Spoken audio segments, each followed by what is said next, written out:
नमस्कार विद्यार्थी मित्रांनो, ASW गुरुजीमध्ये आपले स्वागत। आज आपण पोलीस भरती सराव पेपर क्रमांक 11 च्या भाग 3 या घटकाचे विश्लेषण पाहणार आहोत। या घटकात आपण चालू घडामोडी आणि सामान्य ज्ञान याविषयी माहिती पाहणार आहोत। मित्रांनो, काल जो पेपर झाला आहे त्यामध्ये जे सामान्य ज्ञान आणि चालू घडामोडीमधील जे प्रश्न होते त्याचं संपूर्ण विश्लेषण या घटकात आपण पाहणार आहोत। व्हिडिओ शेवटपर्यंत पहा मित्रांनो, यामध्ये बरीच काही माहिती तुम्हाला नवीन मिळेल आणि हेच ज्ञान आपल्याला परीक्षेच्या काळात कामी येईल मित्रांनो। तर चला तर चालू करूया। पहिला प्रश्न पाहूया। तर मित्रांनो, पहिला प्रश्न होता 10 जून 1890 पासून कामगारांना रविवारची साप्ताहिक सुट्टी मिळू लागली, यासाठी प्रयत्न करणारे कामगार नेते कोण होते? तर पहिला पर्याय होता श्रीपाद अमृत डांगे, दुसरा होता मुझफ्फर हुसेन, तिसरा पर्याय होता नाम जोशी आणि चौथा आहे नारायण मेघाजी लोखंडे। तर 10 जून 1890 पासून कामगारांना जे रविवारची साप्ताहिक सुट्टी मिळू लागली यासाठी प्रयत्न करणारे जे कामगार नेते होते मित्रांनो, ते होते नारायण मेघाजी लोखंडे होते, लक्षात ठेवा। नारायण मेघाजी लोखंडेविषयी आपण माहिती पाहूया। रेल्वे खात्यात पहिले कारकून होते, काही काळ पोस्ट खात्यात सुद्धा नोकरी केली मित्रांनो। मांडवी येथे कापड गिरणीत भांडारपाल म्हणून होते, तेथे त्यांनी कामगाराची परिस्थिती पाहिली आणि नोकरी सोडून कामगार चळवळीस वाहून घेण्याचे त्यांनी ठरवले होते। Bombay mill and hands association नावाची त्यांनी एक संस्थासुद्धा उभारली होती 1884ला। काय नाव होतं? Bombay mill hands association. आणि भारतातील कामगार चळवळीचे जनकसुद्धा म्हणतात नारायण लोखंडे यांना। 10 जून 1890 पासून रविवारी साप्ताहिक सुट्टी मिळू लागली याचे श्रेय पूर्ण कोणा जाते? तर नारायण मेघाजी लोखंडे यांना जाते मित्रांनो। हे लक्षात ठेवा, Bombay mill and hands association नावाची एक संघटना स्थापन केली होती, संस्था स्थापन केली होती।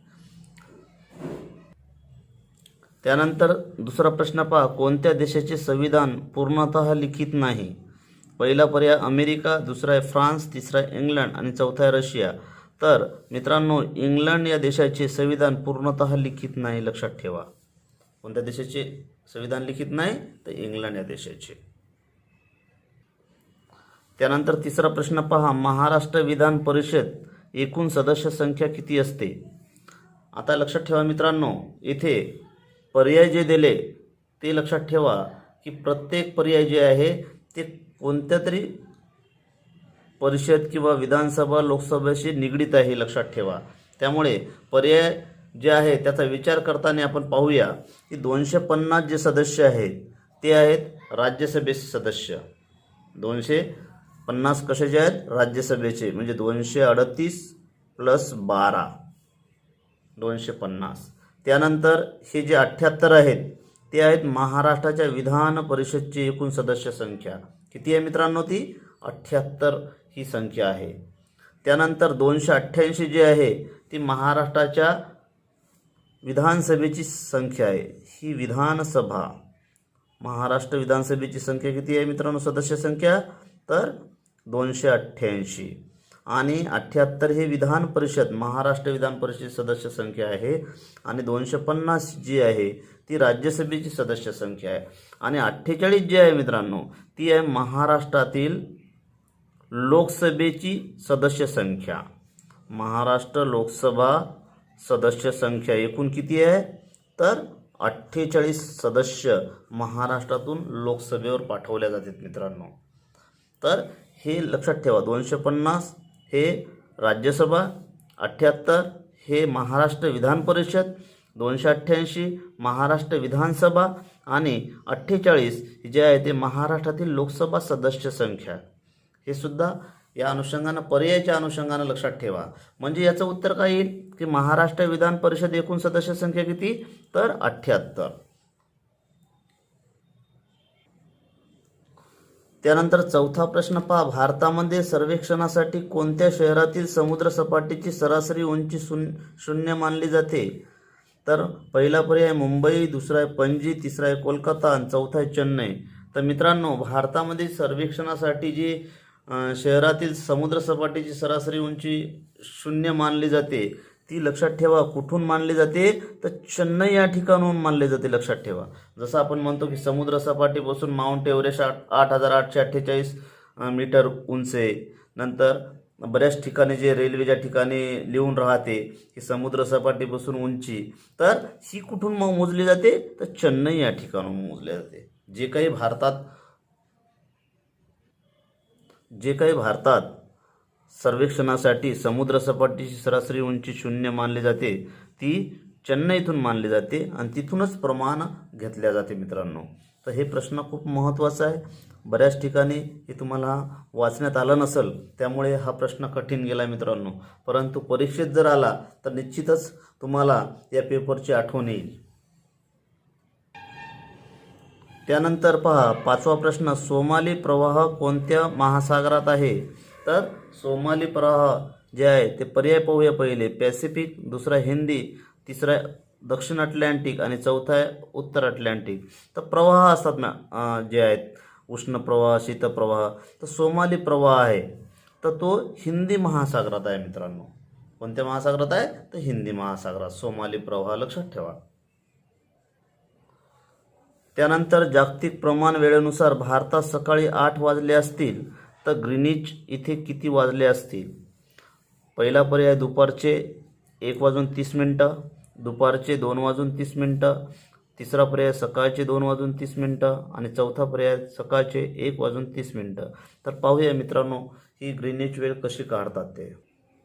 तर मित्रांनो जागतिक प्रमाण वेळ जी आहे ती ग्रीनविच या ठिकाणाहून घेतली आहे. लक्षात ठेवा. जागतिक प्रमाण वेळ कुठून घेतली आहे, तर ग्रीनविच, लंडनजवळ एक भाग आहे लंडनचा ग्रीनविच, तिथून घेतली आहे. पृथ्वीवरील मुख्य रेखावृत्त सांगत आहो मी, 0 रेखांश लंडनच्या ग्रीनविच उपनगरातून जात असल्याने गृहीत धरतात. भारताची प्रमाणवेळ जी मिर्झापूर, लक्षात ठेवा भारताची प्रमाणवेळ कुठून आहे, तर मिर्झापूर, जे की उत्तर प्रदेशमध्ये आहे. लक्षात ठेवा इथून ठरली जाते. भारताची प्रमाणवेळ ही मिर्झापूरवरून आणि जागतिक प्रमाणवेळ कुठून ठरली जाते मित्रांनो, तर ग्रीनविचमधून. तर ती पहा भारताची प्रमाणवेळ जी मिर्झापूर उत्तर प्रदेशमधून ठरली जाते ती 5.5 तासांनी पुढे आहे. किती तासांनी पुढे आहे, 5.5 तासांनी पुढे आहे मित्रांनो. म्हणजे भारतात सकाळी 8 वाजले असतील तर ग्रीनिच इथे 5.5 तास मागे जावे लागेल, कारण भारताचे जे तास आहे ते समोर आहे. म्हणजेच ग्रीनिच या ठिकाणी जायचं असेल तर आपल्याला काय करावं लागेल, 5.5 तास मागे जावे लागेल. म्हणजेच सकाळचे 2:30 झालेले असतील. लक्षात ठेवा की आपली जी प्रमाण वेळ आहे मिर्झापूर या ठिकाणची आणि ग्रीनविच जी जागतिक प्रमाण वेळ आहे यामध्ये किती तासाचा फरक आहे मित्रांनो, 5.5 तास समोर आहे. भारताचं जी प्रमाण वेळ आहे ती 5.5 तास समोर आहे. म्हणजे ग्रीनविच जे आहे ठिकाण तिथली जी प्रमाण वेळ आहे ती 5.5 तास मागे आहे भारताच्या. म्हणजेच आपल्याला इथे जर भारतात 8 वाजले असतील तर तिथे किती वाजले असतील, तर 2:30. त्यानंतरचा प्रश्न पहा मित्रांनो 7वा प्रश्न, पुढीलपैकी कोणते एकक तापमान मोजण्यासाठी वापरत नाही. पहिला पर्याय कॅलरी, दुसरा आहे सेल्सिअस, तिसरा आहे फॅरनहाइट आणि चौथा आहे केल्विन. तर मित्रांनो इथे तापमान मोजण्यासाठी पहा सेल्सिअस सुद्धा वापर करतो आपण, फॅरनहाइट सुद्धा वापरतो आणि केल्विन सुद्धा वापरतो. परंतु कॅलरी हे जे आहे ते एकक आपण तापमान मोजण्यासाठी वापरत नाही. आपण कोरोनाच्या काळात पाहिलं किती सेल्सिअस टेम्परेचर आहे, फॅरनहाइट किती आहे हे सुद्धा आपण पाहिले. तर पहा याबद्दल माहिती पाहूया. तर पहा मित्रांनो इथे सेल्सिअस तापमान मोजण्याचं एकक आहे. 0 ते 100 डिग्री सेल्सिअस रेंज किती असते, 100ची. त्यानंतर फॅरनहाइट हे जे आहे रेंज आहे त्याची रेंज आहे 180ची रेंज, म्हणजे 32 पासून 212 पर्यंत. आणि 1 फॅरनहाइट बरोबर जर आपल्याला सेल्सिअसमध्ये रूपांतर करायचं, सेल्सिअसचं फॅरनहाइटमध्ये रूपांतर करायचं असेल तर इथे पहा 1.8 गुणिला सेल्सिअस अधिक 32 हे याचं सूत्र आहे मित्रांनो. लक्षात ठेवा काय सांगितलं मी की 1 फॅरनहाइट जर रूपांतर करायचं सेल्सिअसमध्ये तर 1.8 गुणिला सेल्सिअस अधिक 32 आणि ची रेंज किती राहते 180. आणि केल्विन पहा, केल्विन 273 ते 373 आणि याचं रूपांतर सेल्सिअसचं केल्विनमध्ये रूपांतर करायचं असेल तर 273.15 अधिक सेल्सिअस. आणि केल्विन जे आहे ते ग्रहावरील तापमान मोजण्यासाठी एकक वापरतात. ग्रहावरील तापमान मोजण्यासाठी कोणतं एकक वापरतात तर केल्विन. आणि माणसाचे सर्वसामान्य तापमान किती आहे मित्रांनो तर 36.9 किंवा 98.4 फॅरनहाईट. म्हणजेच तुम्ही जेव्हा सेल्सिअसचं रूपांतर फॅरनहाईट करसाल तर 36.9 आणि 98.4 हे जेव्हा हे रूपांतर करसाल तेव्हाच होईल मित्रांनो.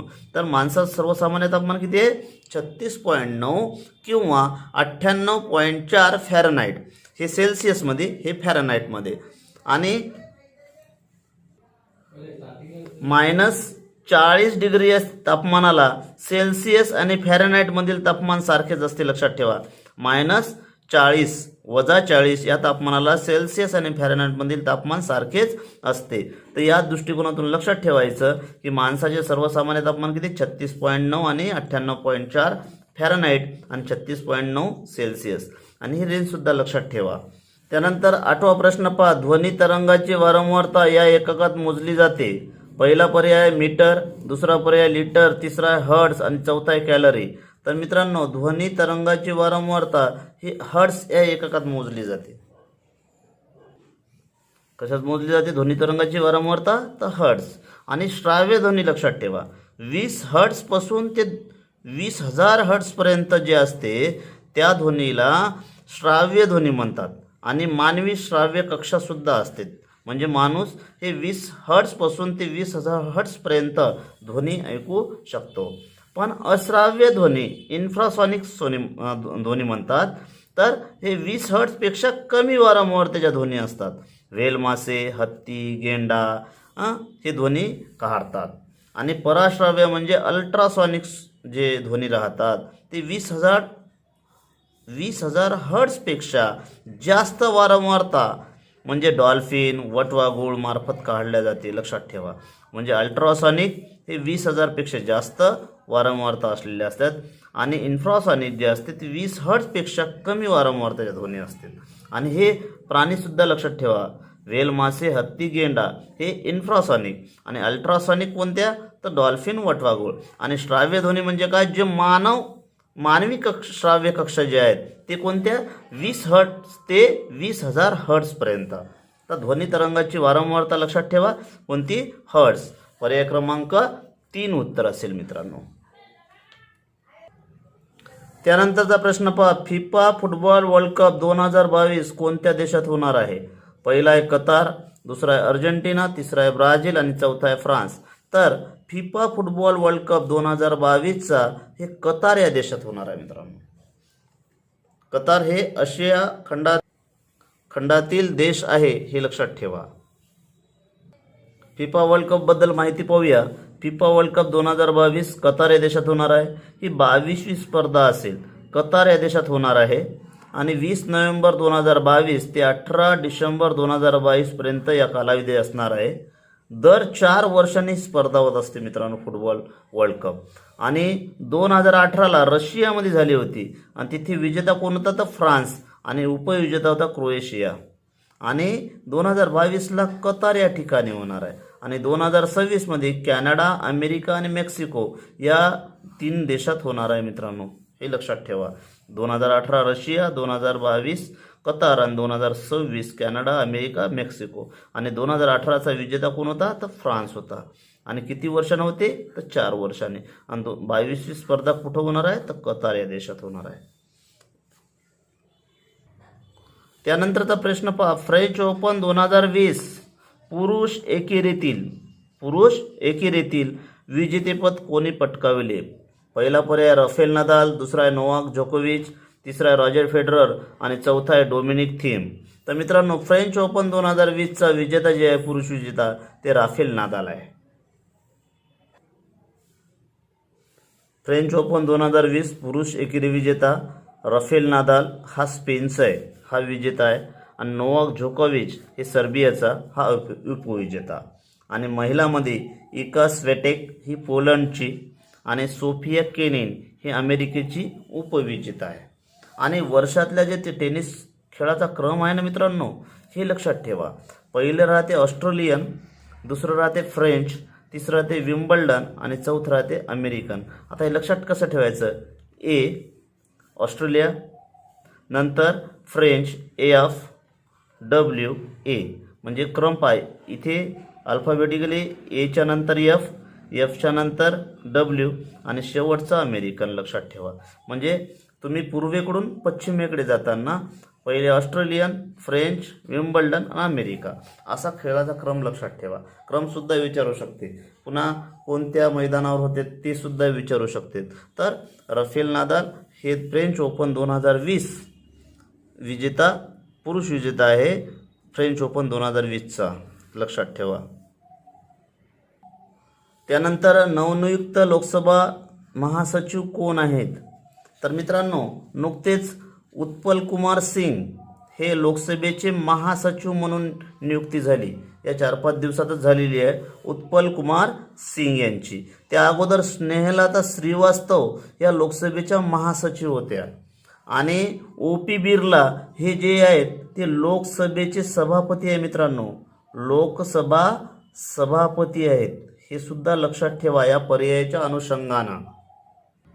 आणि हरिवंश नारायण सिंग हे जे आहेत ते राज्यसभेचे उपसभापती आहेत. राज्यसभेचे उपसभापती लक्षात ठेवा. आणि राज्यसभेचे सभापती कोण राहतात मग? तर राज्यसभेचे सभापती राहतात उपराष्ट्रपती. उपराष्ट्रपती हे राज्यसभेचे काय राहतात? पदसिद्ध सभापती असतात.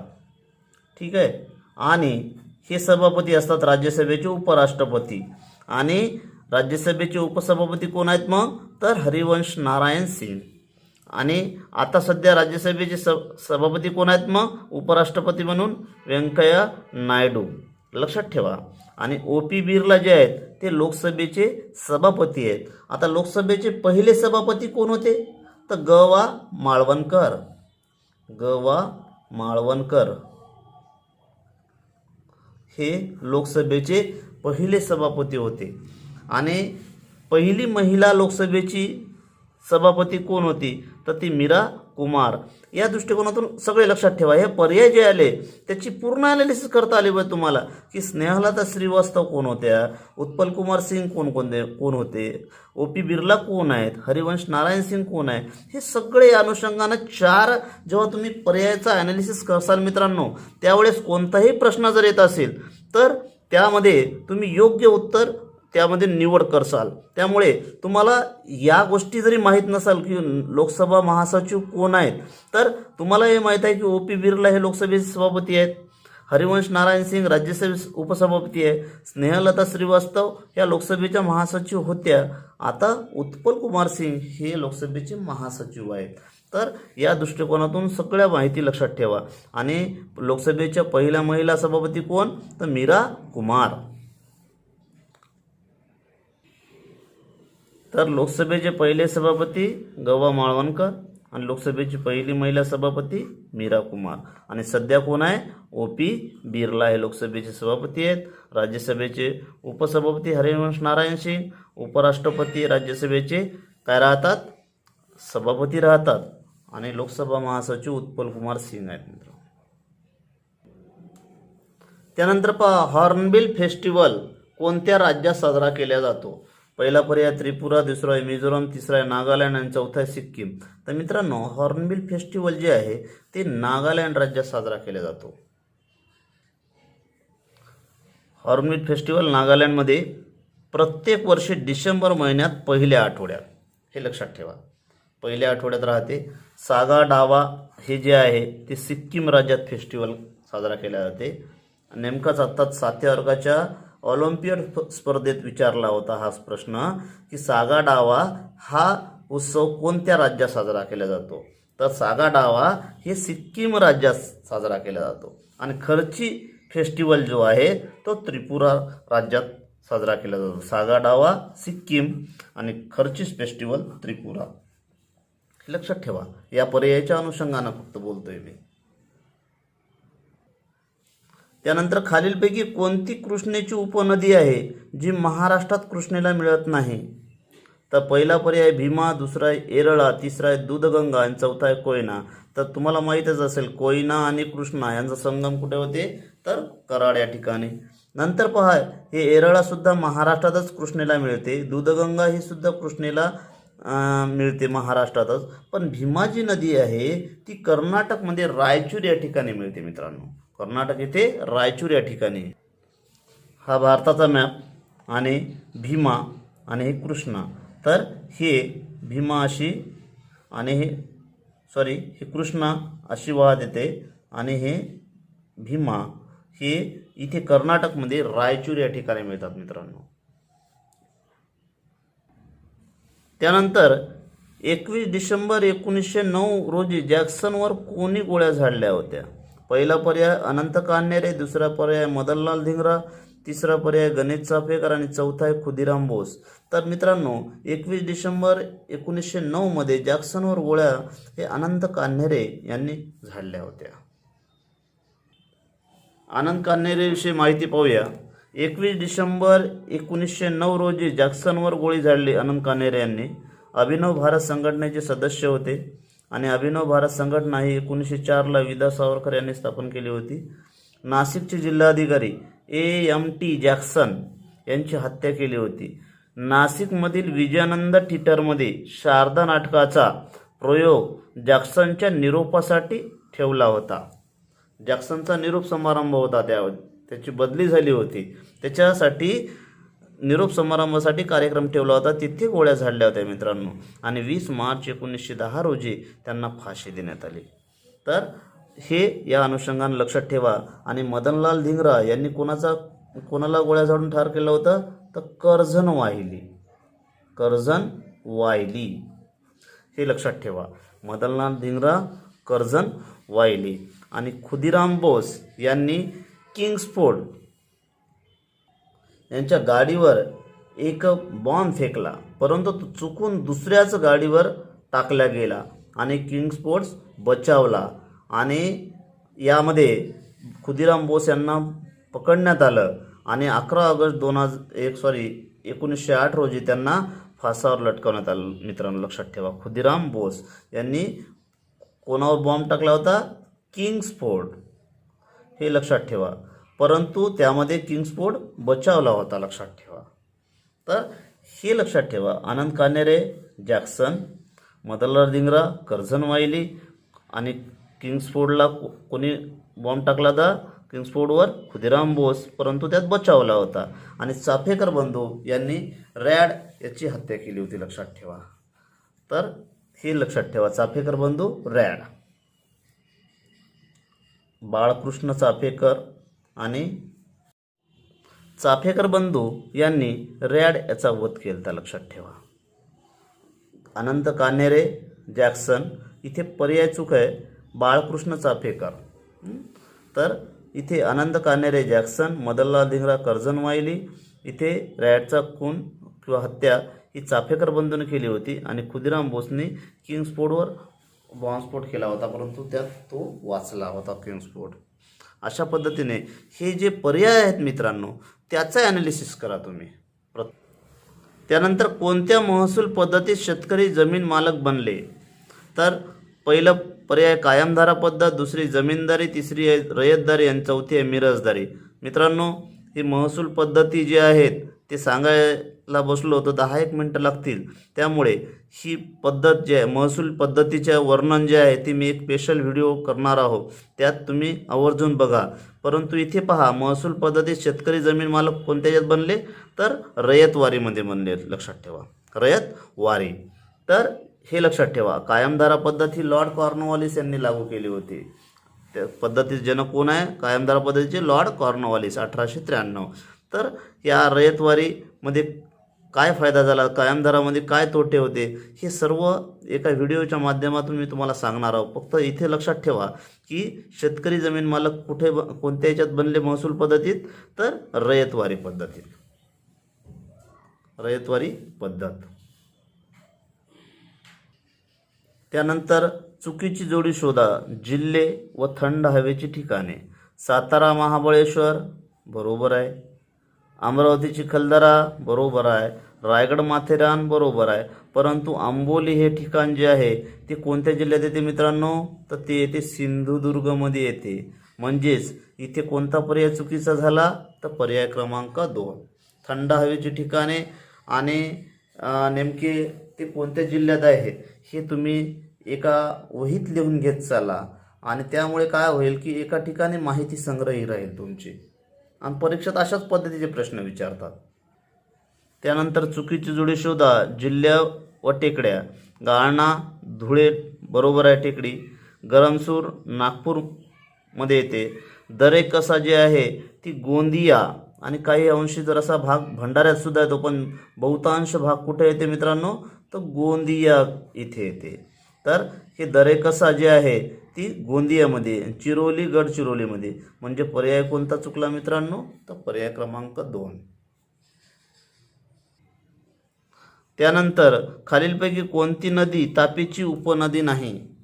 आता हे जे प्रश्न असतात मित्रांनो, तर लक्षात ठेवा की तुम्हाला त्या नद्याचं स्ट्रक्चर पाठ असायला पाहिजे, की तापी नदी, नंतर हे इकडून मिळणाऱ्या नद्या कोणत्या कोणत्या नद्या, अशा हे जे आहेत धुळ्यापर्यंत इथून जे आहे तापीच्या, नंतर गोदावरीच्या उपनद्या कोणत्या कोणत्या आहेत, अशा हे स्ट्रक्चर जर माहीत झालं मित्रांनो, तर आपल्याला बऱ्याच गोष्टी माहीत होतात. फक्त तुम्ही हे नद्याचं स्ट्रक्चर पहा आणि कुठून ती नदी कुठे मिळते हे पहा, त्यामुळे तुमच्या उपनद्या सहज पाठ होऊन जातील. आता पूर्णा नदी ही तापीची मुख्य उपनदी आहे. पांझरासुद्धा ही मुख्य उपनदी आहे. नंतर गिरणा तापीची उपनदी आहे. दुधना जी आहे ती गोदावरीची उपनदी आहे. गोदावरीची उपनदी आहे, हे लक्षात ठेवा. म्हणजेच इथे पर्याय क्रमांक 3 उत्तर असेल. जर असं गोदावरीच्या उपनद्या एका ठिकाणी लिहून घ्या, तापीच्या उपनद्या, कृष्णेच्या, भीमेच्या, हे सगळ्या उपनद्या जर असं लिहून घ्या. लिहून घेण्यापेक्षा हे स्ट्रक्चर पहा, कुठून उगम पावला, कशी नदी वाहायली, कोणत्या जिल्ह्यातून चालली, हे जर असं स्ट्रक्चर पाहिलं की तुम्हाला सगळ्या गोष्टी लक्षात येते. जसं नर्मदा ही त्या नंदुरबारमधून फक्त 54 किलोमीटरहून वाहते महाराष्ट्रातून, हे तुम्हाला समजलं पाहिजे जर असं. त्यामुळे नकाशा वाचन जास्तीत जास्त करा. त्यानंतर 19वा प्रश्न पहा. चुकीची जोडी ओळखा. जिल्हा धबधबा. पहिला पर्याय बीड सौताळा, दुसरा आहे हिंगोली सहस्त्रकुंड, तिसरा आहे अमरावती मुक्तागिरी, आणि चौथा आहे अहमदनगर रंधा. तर मित्रांनो, चुकीची जोडी यामध्ये बीडमध्ये सौताळा हा धबधबा आहे, अमरावतीमध्ये मुक्तागिरी आहे, अहमदनगरमध्ये रंधा, परंतु हिंगोलीमध्ये सहस्त्रकुंड नाही. तर ते नांदेड आणि यवतमाळ जिल्ह्याच्या बाँड्रीवर सहस्त्रकुंड धबधबा आहे, लक्षात ठेवा. नांदेड आणि यवतमाळ जिल्ह्याची ही सीमा आहे सहस्त्रकुंड, लक्षात ठेवा. पैनगंगा नदी, कोणती? पैनगंगा. त्यानंतर भारताच्या राज्यघटनेच्या भागात नागरिकाच्या मूलभूत हक्काविषयी तरतुदी करण्यात आलेल्या आहेत. कोणत्या भागात? भारतीय राज्यघटनेच्या कोणत्या भागात नागरिकांच्या मूलभूत हक्काविषयी तरतुदी करण्यात आलेल्या आहेत? तर मित्रांनो, इथे पाहूया. पहिल्या भागात संघराज्य व त्याचे राज्यक्षेत्र याविषयी माहिती देण्यात आली. जसं संघराज्याचे नाव व राज्यक्षेत्र, नंतर नवीन राज्य दाखल करून घेणे किंवा स्थापन करणे, नवीन राज्याची निर्मिती, त्याची सीमा, क्षेत्र यांच्यात फेरफार, आणि या अनुषंगानं संघराज्य व त्याचे राज्यक्षेत्र या इथे संघराज्य व त्याचे राज्यक्षेत्र भाग 1 मध्ये आहे. म्हणजे इथे कलम 1 ते 4. त्यानंतर नागरिकत्वाचं कलम आहे, म्हणजे संविधानाच्या प्रारंभीचे नागरिकत्व, नंतर जे काही नागरिकत्वाच्या बाबतीत आलेले घटक आहेत, तर ते 5 ते इथे 11 कलमापर्यंत आहे, लक्षात ठेवा. त्यानंतर मूलभूत हक्क जे आहे ते 3ऱ्या भागात आलेलं आहे मित्रांनो. मूलभूत हक्क जे समानतेचा हक्क आहे, स्वातंत्र्याचा हक्क, शोषणाविरुद्धचा हक्क, धर्म स्वातंत्र्याचा हक्क, सांस्कृतिक व शैक्षणिक हक्क, तर हे जे हक्क आहेत, तर घटनात्मक उपायाचा हक्क, हे जे आहे मूलभूत हक्क, हे भाग 3 मध्ये आलेले, लक्षात ठेवा. म्हणजे कलम 12 पासून तर कलम इथे किती 35 पर्यंत हे मूलभूत हक्क आहे. म्हणजे 12 जे आहे ते व्याख्या मूलभूत हक्कासंबंधी जे काही कायदे आहेत ते सांगितलेले आहेत. नंतर मग तिथून समानतेचा हक्क, स्वातंत्र्याचा हक्क, शोषणाविरुद्धचा हक्क, धर्म स्वातंत्र्याचा हक्क, सांस्कृतिक व शैक्षणिक हक्क, घटनात्मक उपायाचा हक्क हे जे आहेत ते 12 ते 35 या कलमात दिलेले आहे. नंतर राज्य धोरणाची मार्गदर्शक तत्व हे भाग 4 मध्ये आहे मित्रांनो. म्हणजे इथं कलम 36 पासून 51 पर्यंत या राज्य धोरणाचे मार्गदर्शक तत्वामध्ये आलेलं आहे. त्यानंतर मूलभूत कर्तव्य हे 51A हे समाविष्ट करण्यात आले. लक्षात ठेवा, मूलभूत कर्तव्य भाग 4A समाविष्ट करण्यात आला होता. तर हे लक्षात ठेवा, भाग 1 मध्ये संघराज्य व त्याचे राज्यक्षेत्र, नंतर भाग 2 मध्ये नागरिकत्व आणि भाग 3 मध्ये मूलभूत हक्क.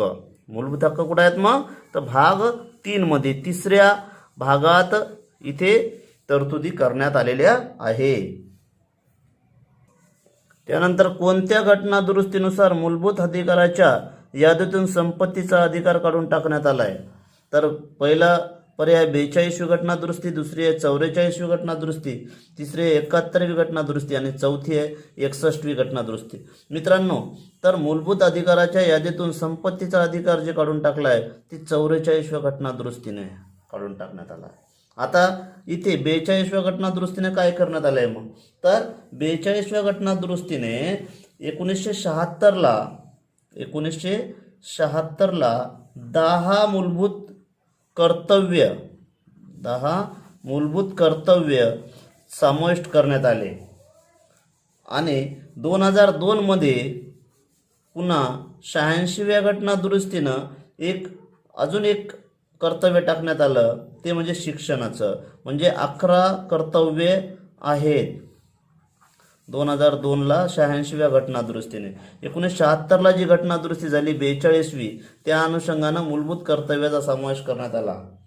आणि 44व्या घटना दुरुस्तीने मूलभूत अधिकार, संपत्तीचा अधिकार काढून टाकण्यात आला मूलभूत अधिकाराच्या यादीतून.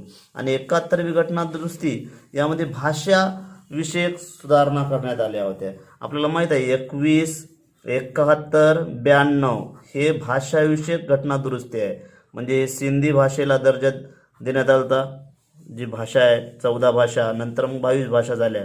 तर 71 मध्ये 3 भाषा, कोकणी, नेपाळी आणि मणिपुरी ह्या 3 भाषा समाविष्ट केल्या. नंतर बोडो, मैथिली, संथाली या भाषेचा समावेश करण्यात आला. आणि 61वी घटना दुरुस्ती जी आहे ती जे वोटिंग वाढलं होतं 18 वर्ष, 21 वरून 18 वर्ष मतदानाचा अधिकार करण्यात आला, ती 61वी घटना दुरुस्ती. तर हे लक्षात ठेवा, भाषाविषयक घटना दुरुस्ती आहे ही. 21 18 वर्ष मतदाराची वय कमी करण्यात आलं होतं ते आहे. 44वी घटना दुरुस्ती जी आहे ती मूलभूत अधिकाराच्या संपत्तीचा अधिकार काढून टाकला आहे मूलभूत अधिकाराच्या यादीतून. आणि 42वी घटना दुरुस्ती आहे ती मूलभूत कर्तव्य समाविष्ट करण्यात आलं. त्यानंतरचा प्रश्न पहा, भारतीय राज्यघटनेचे कलम 51 कशा संबंधी आहे. पहिला पर्याय मूलभूत कर्तव्य, दुसरा आहे मूलभूत हक्क, तिसरा आहे मार्गदर्शक तत्व आणि चौथा आहे राष्ट्रपती. तर मित्रांनो, कलम 51 जे आहे ते भारतीय राज्यघटनेच्या कशा संबंधित आहे, तर मूलभूत कर्तव्यासंदर्भात आहे. लक्षात ठेवा, मूळ घटनेत जे आहे ते मूलभूत कर्तव्याचा समावेश करण्यात आला नाही. 1976 मध्ये 42व्या घटना दुरुस्तीने मूलभूत कर्तव्याचा समावेश करण्यात आला. एकूण मूलभूत कर्तव्य किती आहेत, तर 11. लक्षात ठेवा, मूलभूत कर्तव्य किती 11. आणि मूलभूत कर्तव्य भारताने कोणाकडून घेतली, तर रशियाच्या राज्यघटनेकडून घेण्यात आली. म्हणजे तत्कालीन जे सोव्हिएत रशिया होता त्या घटनेवरून घेण्यात आली. लक्षात ठेवा. आणि सुवर्णसिंग समितीच्या शिफारसीने मूलभूत कर्तव्याचा समावेश भारतीय राज्यघटनेत करण्यात आला. तर भारतीय राज्यघटनेत कलम 51 जे आहे ते मूलभूत कर्तव्यासंदर्भात आहे. आणि ते भाग कोणता आहे मित्रांनो, आत्ताच सांगितला 4A. हा या भागात समाविष्ट आहे कोणतं? मूलभूत कर्तव्य, मूलभूत हक्क भाग 3 आणि मार्गदर्शक तत्व भाग 4 हे सुद्धा या अनुषंगाने लक्षात ठेवा. आणि राष्ट्रपती भाग 5 म्हणजे संघराज्य घटक येतो, कार्यकारी यंत्रणा त्यामधले प्रकरण आहे. तर राष्ट्रपती कलम 52 अन्वये राष्ट्रपती लक्षात ठेवा, कलम 52 राष्ट्रपतीचं कलम कोणतं? तर 52. आणि नंतर मग राष्ट्रपतीचे विविध आहेत मग कलम की शपथग्रहण, शर्ती, निवडणुकीच्या अर्हता सगळे आहेत. तर ते त्या अनुषंगानं भाग 5 मध्ये येतात मित्रांनो. तर मित्रांनो त्यानंतरचा प्रश्न पहा, यशवंतराव चव्हाण यांच्या नंतर महाराष्ट्राचे मुख्यमंत्री कोण होते? तर पहिला पर्याय मोरारजी देसाई, दुसरा पर्याय वसंतराव नाईक, तिसरा पर्याय मारोतराव कन्नमवार आणि चौथा पर्याय शंकरराव चव्हाण. तर मित्रांनो यशवंतराव चव्हाण यांच्यानंतर महाराष्ट्राचे दुसरे मुख्यमंत्री जे होते ते मारोतराव कन्नमवार झाले होते, लक्षात ठेवा, मारोतराव कन्नमवार. आणि तिसरे मुख्यमंत्री वसंतराव नाईक, हे सुद्धा लक्षात ठेवा. सर्वाधिक काळ महाराष्ट्राचे मुख्यमंत्री राहणारे मुख्यमंत्री कोण? तर वसंतराव नाईक. हे सुद्धा लक्षात ठेवा, कारण परीक्षेच्या दृष्टिकोनातून असे प्रश्न विचारले जातात मित्रांनो. आणि हे लक्षात ठेवा. मग यशवंतराव चव्हाण यांच्यानंतर महाराष्ट्र राज्याचे मुख्यमंत्री कोण? तर मारोतराव कन्नमवार. त्यानंतर ग्रामपंचायती स्थापन करण्याचा अधिकार कोणाला आहे? पहिला पर्याय जिल्हाधिकारी, दुसरा आहे केंद्र सरकार, तिसरा आहे विभागीय आयुक्त आणि चौथा आहे राज्य सरकार. तर ग्रामपंचायती स्थापन करण्याचा अधिकार मित्रांनो राज्य सरकारला आहे. बऱ्याच वेळेस काय होते की विभागीय आयुक्त टाकतो आपण, कधी कधी जिल्हाधिकारी, परंतु ग्रामपंचायत स्थापन करण्याचा प्रस्ताव हा जिल्हाधिकाऱ्यामार्फत विभागीय आयुक्ताकडे जातो, विभागीय आयुक्तामार्फत राज्य सरकारकडे जातो आणि तिथे मान्यता मिळते, लक्षात ठेवा. मग ग्रामपंचायत स्थापन करण्याचा अधिकार कोणाला आहे? तर राज्य सरकारला. त्यानंतर भारताने विकसित केलेल्या अँटी रेडिएशन मिसाईलचे नाव काय? पहिला पर्याय रुद्रम, दुसरा आहे पृथ्वी, तिसरा आहे स्वयं आणि चौथा आहे त्रिशूल. तर मित्रांनो भारताने विकसित केलेल्या अँटी रेडिएशन मिसाईलचे नाव जे आहे रुद्रम आहे, लक्षात ठेवा. आणि रुद्रमविषयी तुम्ही यूट्यूबवर रुद्रम नाव टाका आणि रेडिएशन मिसाईल असं नाव टाकलं की तुम्हाला रुद्रमविषयी सविस्तर माहिती मिळून घ्या मित्रांनो, कारण हा प्रश्न महत्त्वाचा आहे. कारण नुकतंच भारताने विकसित केलेल्या अँटी रेडिएशन मिसाईल आणि जराशी माहिती पाहून घ्या. हा प्रश्न परीक्षेच्या दृष्टिकोनातून महत्त्वाचा आहे मित्रांनो, त्यामुळे जास्तीत जास्त माहिती या रुद्रमविषयी घ्या. आणि मला असं वाटतं की ती वहीत लिहून घेतलेली चांगली राहील. तर असे प्रकारे स्वयं काय, त्रिशूल काय, पृथ्वी काय याची सुद्धा तुम्ही ॲनालिसिस करा मित्रांनो. तर मित्रांनो हा व्हिडिओ तुम्हाला नक्कीच आवडला असेल. आवडल्यास लाईक आणि शेअर करा आणि माझे चॅनल ASW गुरुजीला सबस्क्राईब करा. धन्यवाद.